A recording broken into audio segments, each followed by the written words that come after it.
तर मुख्यमंत्री एकनाथ शिंदे हे खरं तर अयोध्येच्या राम मंदिरातल्या प्राणप्रतिष्ठा सोहळ्यासाठी जाणार नाहीयेत।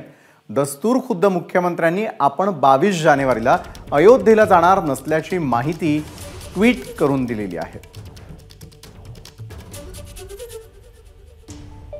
हा आनंदोत्सव संपूर्ण देशभर महाराष्ट्रभर साजरा करावा, मोठ्या उत्साहामध्ये घराघरामध्ये रामज्योत लावावी, भगवे झेंडे घराघरावर लावावे, रोषणाई करावी आणि म्हणून आम्ही सरकारने देखील 22 जानेवारीला सार्वजनिक सुट्टी देखील जाहीर केलेली आहे।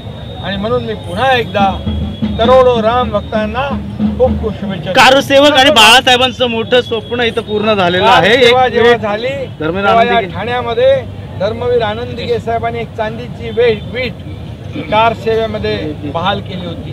बाळासाहेबांचं आनंदीगे साहेबांचं अतिशय जिव्हाळ्याचं नातं या अयोध्या आणि रामलला बरोबर होतं।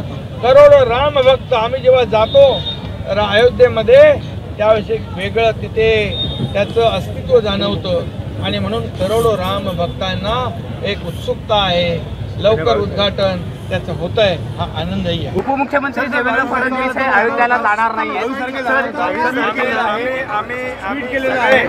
आम्ही सगळेजण या महाराष्ट्रातले सर्व मंत्री असतील, खासदार असतील, आमदार असतील, लोकप्रतिनिधी असतील, या महाराष्ट्रातले रामसेवक असतील, राम भक्त असतील, हे महाराष्ट्रातली सर्व जनता अयोध्येला जाणार आणि प्रभू रामचंद्राचं दर्शन घेणार।